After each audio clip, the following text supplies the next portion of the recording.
Bulletproof Radio, a state of high performance. This is a reworked and upgraded episode of Bulletproof Radio for Sleep Month. Sleep, we all want a piece of it. Either you're getting some or you're not. I've shared with you all the ways that I hacked my own sleep and how it changed my life, and how I'm up to the point where I can get about 2 hours of deep sleep and 2 hours of REM sleep in 6 hours, which has been really transformative for how I feel, even how I look. On the show, I've brought in top sleep experts to share their research and offer up some really solid hacks you can use. And since sleep is one of the things I get asked about the most, I just created a multimedia sleep series as part of Better Sleep Month, although frankly, every month should be Better Sleep Month. So I've chosen the most compelling and useful interviews from Bulletproof Radio, the coolest articles from the blog, and a batch of different videos.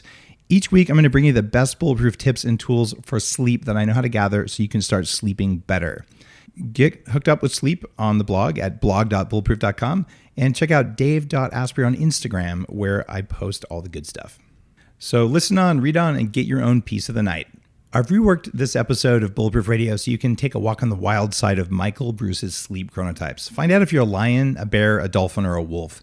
When you know, you can optimize your sleep cycle so you're waking and sleeping at times that are specific to your own biology, and maybe doing a few other things at times specific, like eating or maybe even getting some. You're listening to Bulletproof Radio with Dave Asprey. Today's cool fact of the day is that there's actually a small dog in our guest studio who just interrupted the show, but that was so funny. We're leaving that in there. Today's cool fact of the day is that if you've wondered why you feel so bad after an all-nighter or after a red-eye flight, there are reasons. There are studies that show that screwing with your circadian rhythm or your internal clock upsets the majority of the genes that rely on it to function properly.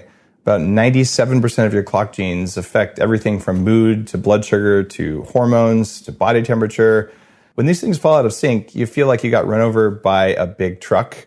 We used to say run over by a Mack truck, but now it actually feels like you're run over by a Tesla truck, even though they're not released yet. When you get run over by a truck, that's the truck you want to hit you, just because, Anyway, these clock genes are so dependent on circadian rhythm that if you were to live in total darkness, you could develop sleep patterns of 25 hours or more unless you got some sunlight, or maybe just a subset of sunlight, maybe ultraviolet, maybe blue light, maybe red light, who knows? Different lights, different times of day. Huge part of biohacking. Before we get to today's guest, who I am really, really looking forward to chatting with. Today's guest he's someone you might have seen on Dr. Oz, and he's a clinical psychologist, a diplomat of the American Board of Sleep Medicine, a fellow of the American Academy of Sleep Medicine. He specializes in sleep disorders. He's one of only 163 psychologists in the world to do this kind of stuff. He's written about this stuff for years. Recently, he wrote a book that I read. Actually, I stayed up really late reading it, which apparently I'm not supposed to do, last night, called The Power of When. It's none other than Dr. Michael Breus. Michael? Hey, how are you, Dave? I'm doing well. I took my quiz last night in the book, just in preparation for our interview. Oh, good. I was up till 4 a.m. I had coffee and I used bright blue lights, but not in my eyes. Was that harmful? Well, it probably wasn't the best idea in the universe. You're looking pretty good right now if you've been up all night and had blue light shining on you and quite a bit of caffeine in you. The truth is that I didn't use any caffeine last night, but I did use decaf, Bulletproof, with brain octane in it and Unfair Advantage. I was up till 3:30 last night working on my mitochondria book. Oh, good. And this is my third interview of the day, and I'm sitting underneath LED studio lights, which frankly pisses me off, but I'm blocking the worst of the blue with something in these glasses. I don't need corrective vision. These are just here to keep my eyes happy.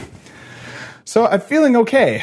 Good. But we like it when you're feeling okay, Dave. As America's sleep doctor, it's your fault because your book was really good. I can't say I read the whole thing, but I definitely got the gist of it. And thanks for actually a really well-written, impactful book that actually made sense.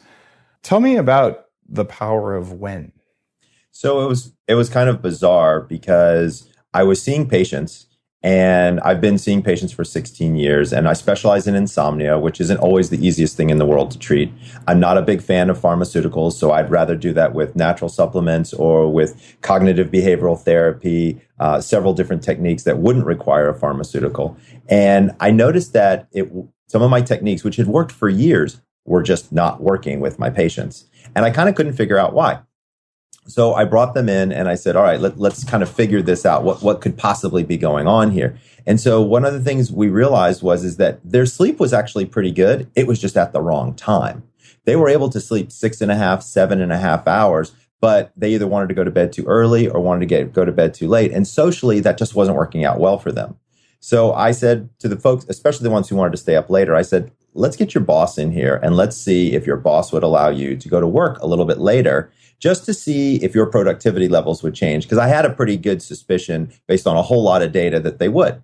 And so we actually ran the experiment with 2 or 3 of my patients, and their bosses were thrilled with their levels of productivity because these people were actually sleeping on what was considered to be their chronotype. So many people might not have heard the term chronotype before, but they've probably all heard of the idea of an early bird or a night owl. Those are actually chronotypes. And so what I decided to do was look at, could your chronotype affect not just when you wanted to sleep, but literally everything else that's going on in your day. And that was where it got really cool, really fast. And so when I started to continue to interview my patients, one of the things they said was, I find there's certain times of day where I'm better at this or I'm better at that. And so when we looked at their hormonal distribution based on their chronotype and the hormones that were necessary to do those activities, I started to be able to match things up, and henceforth came the power of when. Most self-help books tell you what to do or how to do it. They don't tell you when to do it. It's something that's intuitively obvious to me. I've looked at, there's research, and you must know about the research that looks at the distribution of the average length of circadian rhythm. Yep. I have a long circadian rhythm. I've never been a morning person, but we've all seen those shaming style blog posts about how the early bird catches the worm and you're lazy if you wake up late. So for 2 years, I trained myself to wake up at 5 a.m. and meditate for an hour. And you can do it, right? Yeah. It didn't make me more productive. It didn't make me happier. It didn't make me a better person. It didn't make me miserable, but it was work. Right. And I am at my most creative. I perform better. And I when I sleep till 9, actually. So you're probably a wolf. I am a wolf. And when I read the chapter on that, and for people listening, when you read this book, and by the way, I'm fully endorsing Michael Breus's book here, The Power of When, because it explains that there is no moral failing for waking up late, for waking up early, for being stronger in the afternoon or stronger in the morning. It's not that one's better than the other. They're just different. Just like some people can eat lentils and other people can't. But you should be suspicious of lentils until you know which kind of person you are, because they mess with some people. And you should be suspicious of waking up early in the morning because it messes with some people. Right. Just like you should be suspicious of sleeping in because it messes with some people. Exactly. You got to test it to know. I always tell people, you can't mess with Mother Nature, right? This is genetically predetermined. This isn't something that, you just have a preference for. It's actually the PER3 gene actually determines your sleep drive. And then your circadian rhythms are genetically predetermined. So when you take those two things and you stick them together, it gets real interesting real quick. Now, being a wolf chronotype, you just told me that I can't do something. You can't mess with Mother Nature, which immediately makes me say, with CRISPR gene editing, couldn't I change my chronotype? You could, actually. And here's the thing that's really interesting is you can mess with it, but you aren't necessarily going to change it, right? And so I've got people who come to me all the time and they say, I'm a wolf, which for folks out there, if you're not familiar with the terminology, it means you're basically a night owl. And by the way, Dave, I'm a wolf too. So is my wife, and so are both of my kids. All the best people are. I know what you mean. I think you're right. It's interesting because using light and caffeine and melatonin, you can actually shift yourself, but you would literally have to do that almost every night or every third night in order for your body to actually stay in that rut, if you will, as opposed to just going with kind of like how you were born and what you should be doing. One of the things that makes me mad is that salespeople usually wake up in the middle of the night, like around 6 a.m. or something. And I used to work as a sales engineer in Silicon Valley. Engineers disproportionately, I believe, are more wolves. There aren't that many early morning engineers. There are some and they're fine, but there's a more of a distribution towards staying up late at night hacking computers, not waking up early to hack. Who does that? Nobody does that. Right. So they would hold these 8 a.m. Monday morning sales meetings. Ugh.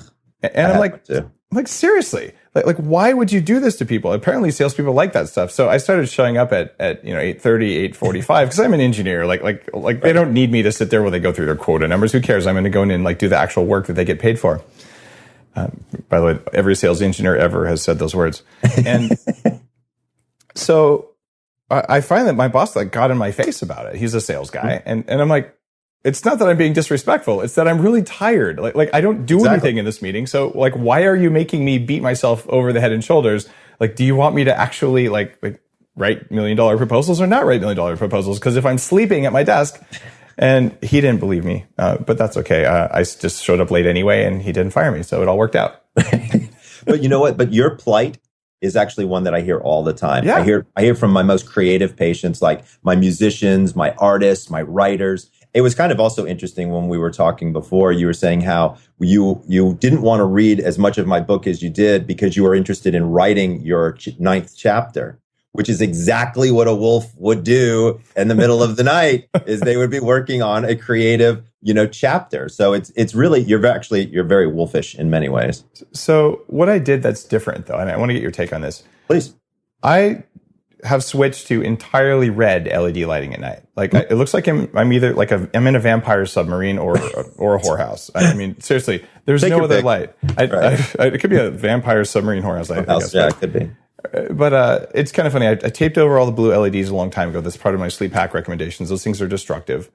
So when I'm working, my monitor is all the way down. I'm running flux at its highest color density, or I'll wear glasses if I'm not. And all of the light around me is just pure red LED spectrum. And I don't suffer from circadian disruption when I do that. Like I can stay up late, but I woke up this morning at 8:45, felt great, been either with my kids or on a phone call or recording every second of the day without a break except to pee. And I totally feel great. Like you can see, like I'm not zombified. It means I slept, I went to bed at 3:30. So 5 hours. Yeah.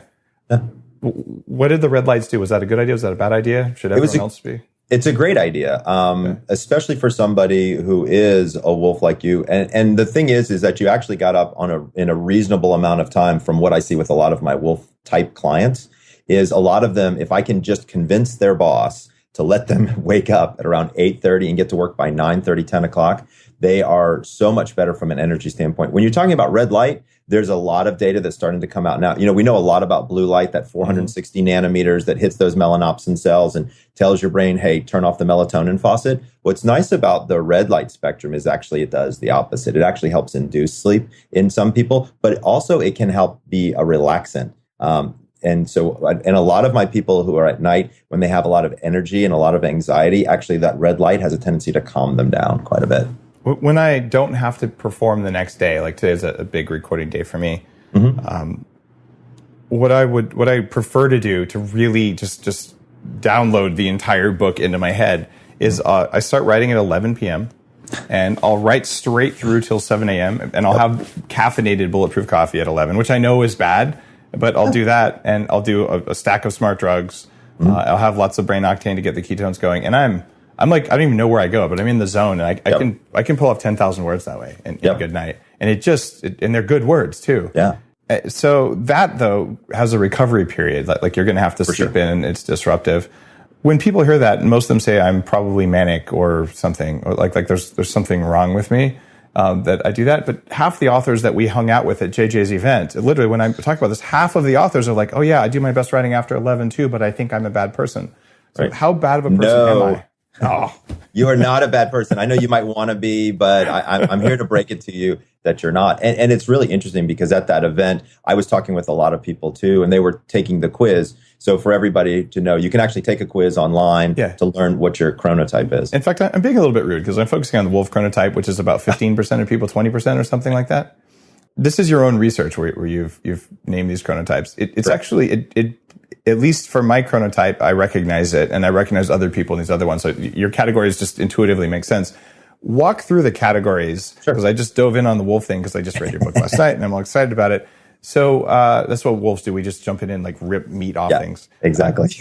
Tell me about dolphins, lions, and bears, and tell people who are listening the characteristics so they might already be able to place themselves in one of these categories before they take the quiz. And the URL for the quiz, what is it? The URL for the quiz is thepowerofwhenquiz.com. So the title of the book with the word quiz on the end. So thepowerofwhenquiz.com. And when you go, it's about 35 questions or so. And so let's go through what the different chronotypes are. So many people have heard of the idea of an early bird or a night owl, or what we're calling a wolf. So first of all, when you look at the data was really in those two big categories, and it didn't cover the insomnia patients that I have, which are dolphins, and then the people in the middle, which I call bears. So first of all, I'm going to back up and say, how did I come up with these categories? Why did I name them what they were? So first of all, I'm not a bird, I'm a mammal, and I didn't relate to being an early bird or a night owl. And so I looked for mammals that were actually in the animal kingdom that had these circadian rhythms themselves, so that people could identify with them when they thought about these animals. And also, the animals are all actually pretty cool. Lions are people who have a tendency to wake up early in the morning. These are very go-getter, leadership types of people. They have a medium level sleep drive. They don't have any problems waking up early, but socially, they have a tendency to not be able to make it out late. Like if you want to go to dinner and a movie with a lion, you're just going to dinner because they're probably not going to make it through the movie. They're probably going to fall asleep. And these people are oftentimes the people who are very oriented towards a focused challenge. They go from A to B to C. Boom, no problem. That's kind of how they are and how they live. Again, they go to bed early, wake up early. That's what I call a lion. In the animal kingdom, lions actually do wake up very early. That's when they have their first kill. So it kind of made a lot of sense. Bears are the majority of the community. So bears make up 50 to 55% of people out there. So don't be surprised if when you take the quiz, there's a high likelihood you could be a bear. Bears are the people that get shit done. Okay. Bears are the people in society that actually get things to happen. They work within the society. They're the people who kind of make things flow. These are people who are great at a party, people who you want to hang out with, people who are really friendly. They may or may not be as focused as a lion might be, but there's certainly kind of this affable, enjoyable character that rises with the sun and kind of goes to bed a little bit out. So to play that back to you, bears are the bad people who cause my kids' school to start at 8:30 in the morning? So I don't want to call them bad people. However, there's a whole movement about changing school start times. There's a lot of data on that, which is pretty interesting. We can talk about that for sure. But no, they're not bad people. But yes, they did come up with those school start times. I'm sorry to say. I know they're not bad people. And I have actually, and I hope that in fact, some of the parents of my kids' school are listening, I have seriously thought about homeschooling my kids because I watch what waking up at the middle of the night. I live very far north, so it's dark in winter too. But waking up very early does to kids. Yeah. And especially does to parents. And if my kids start school at 9 instead of 8:30, my kids would be happier, healthier kids. I absolutely know that. So interesting what happened to me. So I live in just outside of Los Angeles, and we just moved here about a year ago, and our kids have a late start day on Wednesdays, right? And so instead of having those crazy half days that you have throughout the year that drives everybody crazy and people have to figure out what to do with their kids, they just start at about 9:30, 10 o'clock on Wednesdays.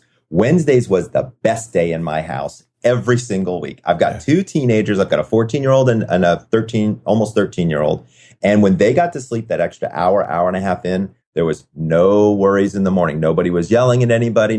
Couldn't find their homework. Everything had gotten done. Like it just went better because teenagers are wolves. And that's our next category, right? So you and I are the same category, which is a wolf. So wolves are interesting. We're night owls. We're night people. We're very creative. But we're also can be somewhat introverted. There are times where we might find ourselves not wanting to be the life of the party, but more kind of hang back a little bit and kind of observe and see what's going on. We're some of the most creative people that I've come across, artists, writers, you name it. And that kind of category of people seems to be the wolf. So if you're listening to this by now, you've got to be going, I'm dying to know what kind of chronotype I am. The quiz is really fast. It's thepowerofwhenquiz.com. And by the way, Michael hasn't paid me anything or anything like that. I just read the book last night. I know Michael. We've known each other for a couple of years now, and I am a sleep hacker, so of course I follow sleep doctors. Like that's just kind of how it works. Tell me a little bit more about dolphins. I don't think you covered them very well. So dolphins is the last one, and dolphins were the ones that started all this for me. Dolphins are my insomnia patients. Okay. These are my people who are the type A personalities, but they're so obsessive compulsive that they don't get nearly the amount of production done that they want. These are the people that are showing up in my office who have tried different sleep medications. And these people, it's really interesting. Their sleep schedule is pretty whacked out. Sometimes they're up, sometimes they're down. And oftentimes what I'm finding is if I can just kind of surround them with some parameters and educate them the right way, we seem to actually do better. They're super intelligent folks, and sometimes that can be to their detriment because they've looked up literally everything there is to know about sleep. And they come in and they say, well, I'm doing this and I'm doing this and I'm taking this herb and that herb. And I'm like, hold on. Slow down a second. Let's just figure out what your natural body rhythm is for sleep, and let's work with that. Now, does it make sense to not hire dolphins because they're all over the place? It makes sense to hire dolphins for very particular job functions. Like dolphins are super smart people. And so sometimes if you don't put work parameters around them, if you say, here is the task, I want you to go and do it, dolphins are great at that. They're good kind of loner type of people. And then, and if you give them some time parameters, they actually work fairly well with that. But then when you give them that parameter, don't tell them, but you're going to lie to them. And it's actually going to be a week later because they're probably going to come to you right at that time parameter and say, I'm almost there, but their perfectionistic tendencies are going to want them to do a little bit more. So if you can give them that fudge factor without them knowing, it'll work out pretty well. I would love to know the chronotype for everyone in my company. Like, in fact, we may put that Let's on do our... it. Which is cool. Like, what if all your coworkers knew, like, don't mess with this guy in the morning? Exactly. Exactly. That's so cool. So we'll roll that out. We're absolutely going to do that. And it's really cool to just have these tools, especially for someone who's remote. Right. Like I scheduled an 8 a.m. meeting and they're like, please don't schedule 8 a.m. meetings. Right. But they don't even want to tell you that, right? Because you're the boss. And, even though you probably have an awesome relationship with your people and they can tell you just about anything, everybody's kind of got that fear factor of, oh gosh, I don't want to tell my superior not to do something. But yet, if they knew, these guys would be so much more productive for you. Totally. If we were scheduling the right things at the right time, oh my gosh, I'm telling you, it would fly. If you're listening to this right now, you're like, okay, like yet another experiment. But here's the deal. It's like a 5-minute test. Right. And I'm guessing, I didn't do the online one. I just checked off added the numbers up in the book. By the way, you need to make it so that the scoring and the letter and the score don't always match. Because it was pretty clear that you were trying to get a higher number to make me a wolf. Like, it was a little easy to game that test. Just as a hacker. Well, hopefully you didn't try to game it, although your hacking background would make it such that you probably did. Are you concerned at all about caseomorphin or gluteomorphin? Like I see so many people who eat milk and then they get tired after they have milk protein specifically. So what's interesting is I worked on a project and product years ago that was actually trying to identify and isolate the caseins in breast milk because they thought that the breast milk made babies go to sleep faster. And so they actually created a couple of products from it. And we found it made people super sleepy. I tried a product like that a couple of years ago, milk protein derived something or another. I didn't feel a thing from it, but this means it doesn't work. It just means I didn't feel a thing, right? Like we're all well, if I was looking at you as a test subject, number one, I'd want to know what time of day you took it. Because of your chronotype.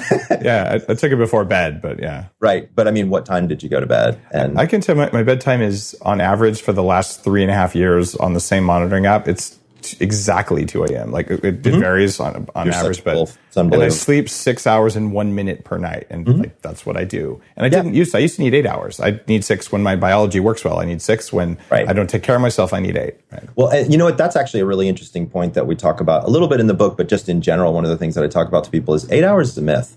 Okay. Hallelujah. Say that again. 8 hours is a myth. Okay. I'm a board certified sleep specialist. I've been seeing patients for 15 years. I get 6.5 hours a night. That's my number. It works for me. It always has. And you know what? I've said it on national television. I've said it everywhere I can. Not everybody needs 8. As a matter of fact, most people don't. There's a study that I've talked about lots of times on the show and on the blog. 1.2 million people, many years of data. And they showed people who live the longest get 6.5 hours of sleep. Like they live longer than people sleep 8 hours a day. I know. Right. And I think it means that healthy people need less sleep. Is that a reasonable assumption or a reasonable assessment? Well, here's what I would say is I find that there's at least 2, maybe 3 different categories of people who sleep less. One are anxiety neurotic people. Right. that aren't necessarily healthier, and they have those anxiety issues actually can peel years off the back end of your life if you don't get them treated. Then I think there's this interesting kind of health groove that people get into. People I know who are daily exercisers, they rarely get more than 6.5 hours sleep. 7 hours is like a vacation for them. And most of the time they actually feel like crap if they do it. Which I think is also another really interesting factor, that a lot of times if you try to get the quote recommended amount of sleep, you feel worse, which seems super counterintuitive to me. The third group of people that kind of get 6.5 hours sleep, what ends up happening is they get 6.5 and then they're up for a couple hours and then they go take a 2.5 to 3 hour nap. And so I don't know if I would count them in the 6.5 hour group just because they're going and getting, extra sleep there. So I would say they probably fall into those two categories, one of which I would say is probably very healthy. What do you think about biphasic sleep? This idea that we used to wake up in the middle of the night, have sex or have a meal, speak to people. Yeah. And then you would have your second sleep, right? And that's what it used to be called. So it's so messed up because from an evolutionary perspective, like we were doing great, by the way, before the light bulb was invented. Amen. Like life was good. There's a great study where they took 20 insomniacs and they took them camping for 3 weeks. Guess what happened? They all slept fine. It was truly, they were out in the woods. They had no screens. All they had was a campfire and they were doing activities during the day, physical activities during the day, gathering stuff, creating their shelter and their fire and things like that. And literally within 2 weeks, all of these people did extremely well with their sleep. So the light bulb really messed us all up. And it's kind of ironic because if you look at any of the work of Edison, he thought he didn't value sleep at all. He claimed that the further into the future we get, the less sleep we'll need. I think Edison had some wisdom there.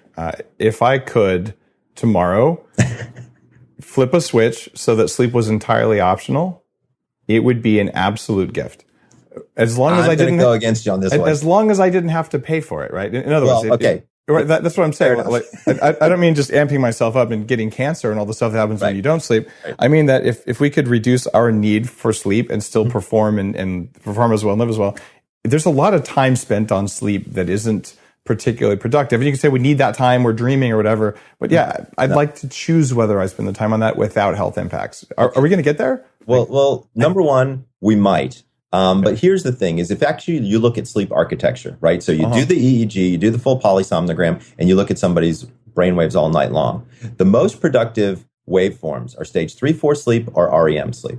Stage 3-4 is the physically restorative, and REM is the mentally restorative. Stages 1 and 2, which makes up 55% of the night. It's a waste. It's filler.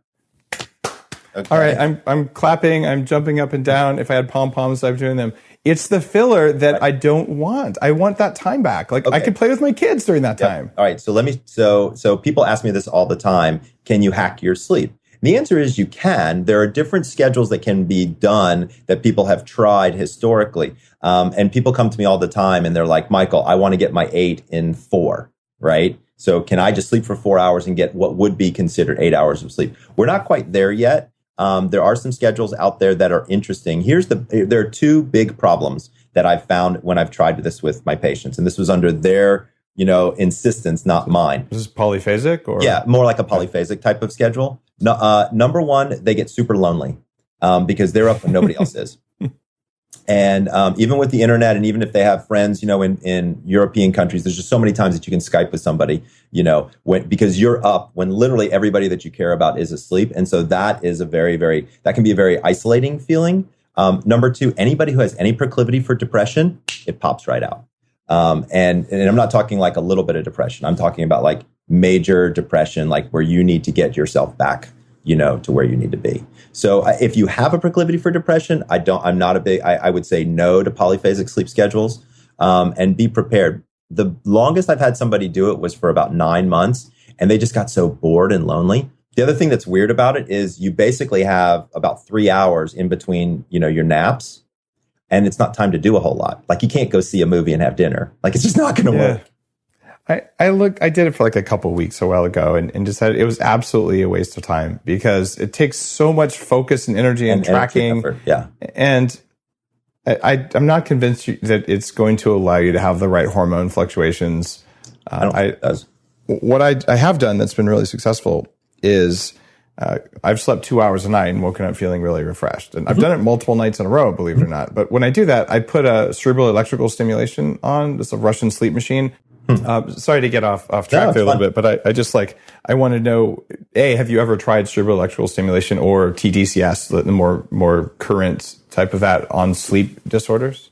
So there's almost no data on a push technology. So right now, most sleep scientists are doing pull technology, right? So what information can I get from your brain that I can record? Almost nobody is putting a signal in to sort of see what happens because they're scared. There's a really interesting group out of St. Louis that I'm associated with, and they've created a pillow that actually sends signals, auditory signals in binaurals. Yeah, it's much better than a binaural. Okay. It's a lot more high tech. And what they did was they actually did this to surgical patients during surgery. Smart. And the anesthesiologist found they needed less anesthetic to keep these people out.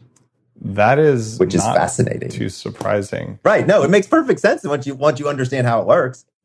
I've been experimenting with binaural beats and similar technologies for a very long time, like since I started paying attention to all the stuff the brain could do, which is another like pushing a signal into the brain. Right. For listeners, the idea is you make a sound in one ear and you make a sound in the other that's almost the same but offset a little bit. And as the brain tries to line them up, it sets up a wave in the brain. So if I wanted 1.5 hertz delta, I would just have 200 hertz in one ear and 201.5 hertz in the other ear. Right. And it would if you listen to just one ear, it just sounds like a constant hum. But when you put it on each ear, it sounds like it's going whoom, whoom, whoom, whoom. Do you have patients who just listen to center point or listen to binaural beats when they're going to sleep in order to fall asleep faster or to get less of this wasteful sleep and more of the good stuff? So the first part of your question is yes, I do have people that listen to that. I can't tell you whether or not it actually filters out some of the stage 1, stage 2 that they've got going on. Some of them do report to me that they sleep less time. So I would argue that there's a great possibility that that's what's occurring because I'm not seeing like the typical signs of stage 3, 4 deprivation or the typical signs of REM deprivation. So if I had to guess, I would say there's probably a possibility. I don't have any hard science to prove it though. Okay, that's totally a fair point. Another big target for my sleep hacking, and when I say sleep hacking, I don't mean sleeping less. I mean sleeping so well that I need less. It's a very different perspective. Well, sleeping better. Yeah, there you go. Yeah. It's kind of like if you have a car, it's like you could go really, really fast and get there, or you could go really, really slow and get there. But the point is you want to get there, not stop halfway, which is what happens when you wake up early without enough sleep. The other big question I have for you, this is an area where I've really targeted my own sleep hacking lately, is around the glymphatic system, not the lymphatic system. Okay. And so a lot of people have heard about the lymphatic system and the lymph nodes and all that. This drains interstitial fluid and puts it back into circulation, and kind of it's a waste management thing. You know this stuff well. Well, there's also the glymphatic system. I'm not familiar with that. So this is only like 2013 they discovered this, maybe 2012 the first paper came out. And they figured out that at night, the cells in the brain lose about 60% of their volume. So the mitochondria pump fluid out of the cells that contains some waste proteins that happen during the day. This protein, or this fluid, is then flushed out with cerebral spinal fluid, and they call that the glymphatic system. And they found the lymph ducts and all that stuff. And then, so they had all this stuff. Oh, there's no lymphatic system in the brain. The glymphatic system does all the work, and it's special for the brain. And so there's all this rigmarole. And then last year, in 2015, they said, oh, we found the lymphatic system in the brain. We just didn't look for the right thing. So apparently the brain is connected to the lymphatic system. And at night, we are exchanging fluids and draining basically metabolic byproducts. And the brain is very metabolically active at night. For sure. I mean, look at REM sleep. It's actually almost as active in REM as it is during wake. Totally. And so it turns out there's an extra system on top of lymphatic. There's glymphatic to pump the cerebral spinal fluid in, and that the cellular volume changes a lot at night, which is a mitochondrial mediated thing. For sure. So what that tells me is that if I can turn up my mitochondrial function, or if I can reduce the creation of oxidative byproducts, I'm going to be more effective at expanding and shrinking my cells. Essentially, I'm going to wash my brain at night better. And I find that when I take mitochondrial enhancers before bed, I sleep better and I wake up earlier feeling fully refreshed. And I think it's because the basic toxin removal process is better. There's no question that it sounds like the toxin removal process would certainly be better. I wonder, well, the only way we could really do it is if we stuck a bunch of things inside your head and we kind of watch what you did. And I'm down. Just drill a hole right in there and figure that out. Yeah. You're not trepanated? Come on, man. I am not. I can't say that I know much about the lymphatic system, but what I can tell you is that it certainly would make sense. We know that a lot of stuff is going on during REM sleep, in particular, because if people don't know, that's where you move information from your short-term memory to your long-term memory. That's where you create this organizational structure inside your brain for all the information that you've got. It also helps pull out all the crap. So you've got so much stuff that's coming in all the time into your eyeballs and your ears and your nose and your mouth and your sensors that information gets kind of built up. And one of the things that REM sleep does, and a little bit stage 3-4, is it actually pushes all of that extra stuff out and kind of washes out the brain. So what would be really interesting would be to look at mitochondrial function in the brain. And if you enhanced it, then what I would want to look at is a pre-post. Like I would want to look at your REM sleep beforehand and your stage 3-4 sleep beforehand in a given time period, and then do it post. And an A/B test that would be interesting to see. That would be interesting to see. Okay, another question about sleep. I'd love getting to pick a real sleep expert's brains. Sure. When we were at JJ Virgin's Mindshare event, it was in San Diego. I find there's a lot of environmental mold in San Diego for whatever reason. Lots of air conditioning, lots of moist air. And the hotel room I was in had toxic mold, and not the kind that like makes me feel it right away. I've lived in houses with toxic mold before. I've done a documentary called Moldy. Yeah. And I woke up. Okay, I'd been staying up till 4 or 5 in the morning. I knew I was behind on sleep when I got there. I was going to get 8 hours of sleep, wake up feeling refreshed, and be there for the conference. I went to bed and I woke up and I felt like I was very hungover. I had weird nightmares, which for the first time in many years, like bizarre, like pieces of glass stuck in my hands kind of nightmares. Very out of character for me. Okay. And I had a headache, swollen sinuses, and essentially all the symptoms. I was sleeping in a moldy room. In fact, I'm absolutely certain I had toxic mold in the room because those are the symptoms, especially the weird dreams. And so I actually got a hotel room at another hotel so I could get a good night's sleep, and I slept a full normal sleep cycle the next night. But it did take me out of commission for about a day where my brain wasn't working that well. One of the biggest things I ask someone who comes to me and says, Dave, I'm not performing well, I don't know what's going on. I'm like, are you having nightmares?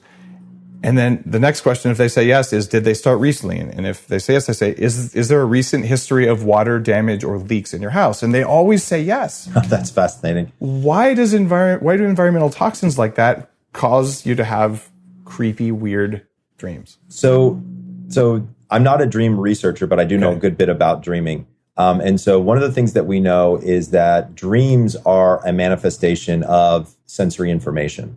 Right. And so just because you consciously didn't see something to make you feel fearful to cause the dream, your body is interpreting those signals all the time. And so if I had to guess, I would say that your body in particular was put into a scenario that, number one, it's not used to, right? Because your home is probably, super mold free. You've gone through all of those things to get it that way. Right. So you go from what would be considered to be a quote, a sterile environment to a mold ridden environment. So that's number one. So there's an exposure factor. Yeah. And even though you kind of thought there was some mold there, you weren't 100% sure, your body damn well knew that there was. Oh, it knew. Yeah. And so that information is rolling around in your head. And it was interesting that you said that you felt like you had glass in your fingers. Was that what that was actually what I dreamed. I dreamed that I had shards of glass. And I haven't had a nightmare in so many years I can't even remember. But nightmares are so universally correlated, like unusual, bizarre, strong nightmares that aren't the recurrent kind. They're correlated with toxin exposure. What's interesting about that one in particular is I've heard of that dream before, and that dream oftentimes has to do with inflammation. It was indeed. Right? And so that's probably what you were feeling was your brain's representation that there's inflammation, and my guess was that it was probably caused by the mold and toxins that were in your hotel room. You could actually see my forehead was inflamed. My skin got little pimples that I'd never get. I had a little bit of a spare tire. My man boobs grew a half a cup size. I was like, man, I'm not looking so good here in San Diego at the pool. But I survived. Is the moral story. But I noticed that people have recurring, bizarre, heavy duty, disturbing dreams. I've never heard of a physician or a sleep expert saying, tell me about the toxin level in your diet or in your sleep environment. Yeah, so there's two reasons for that. Number one is 90% of the sleep specialists out there are sleep apnea doctors. They're just looking in your throat. They just want to see if you have apnea. They're going to send you for the test. They're going to put you on a CPAP. That's their gig. That's what they do. The other 25% are actually interested in all of the different sleep disorders. There's a very, very small percentage. I happen to be one of them that's interested in things like insomnia, nightmares, things like that. And so, number one, people haven't been trained in order to even think about looking for that stuff because, number one, it's fairly new. Even though it makes intuitive sense, it's fairly new. And so a lot of the practitioners out there haven't gotten any kind of training on it. Okay. When I have people who say nightmares appeared out of nowhere, if there's not a traumatic event that has occurred, I start going down all those kinds of paths. I start looking at allergies, food allergies, things like that. Like, what have you eaten lately? What have you experienced lately? It is part of my protocol to ask some environmental questions. But I'm going to start including the water damage question because I think that makes a lot of intuitive sense.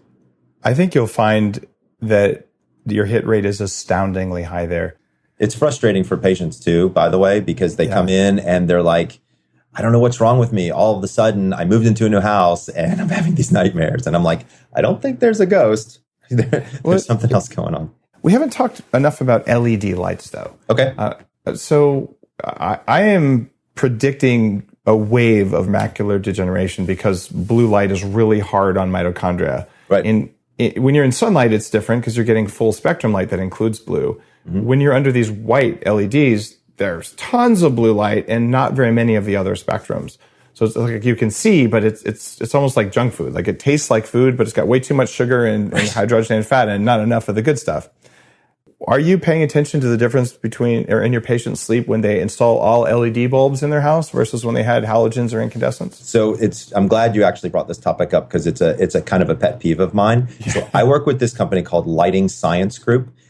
These are the guys that actually developed all of the light for the space station for NASA. Cool. Because their day runs every 45 minutes up there, right? I mean, sunrise, sunset every 45 minutes. And so you don't want astronauts to not have a good night's sleep because that's how people die in space, right? Right. And so it's very hands-on. And we decided that and they make a commercial product, and we decided to put warning labels on light bulbs because I believe that light is medicine.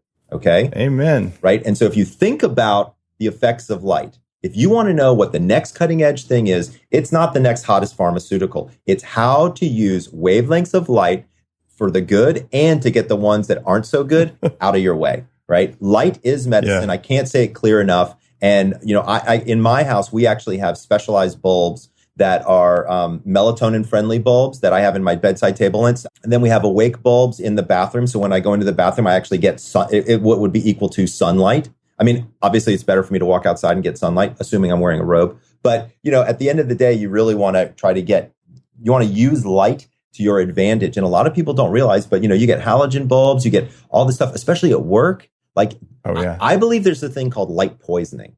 I believe it's out there, and I think there is. And people don't realize it. And it's kind of interesting because it kind of brings us back full circle to the power of when and chronorhythms, because many people can't even figure out what their true chronorhythm is because they've got so much influence of light that it's throwing their chronorhythms off in different ways. I use light to actually help people develop their chronorhythms and figure it out. Light is medicine. It's a pharmaceutical like anything else. You have to respect it. You have to know what it is, and you have to know what the effects are, or otherwise it's going to run your life in not a good way. Like like on food where it lists the ingredients, we want to have Lighting Science wants to have warning labels on light bulbs to say, here's how much LED exposure you're getting, and here's what this can do to you, and you need to really take a look at this. It's a big friggin' deal.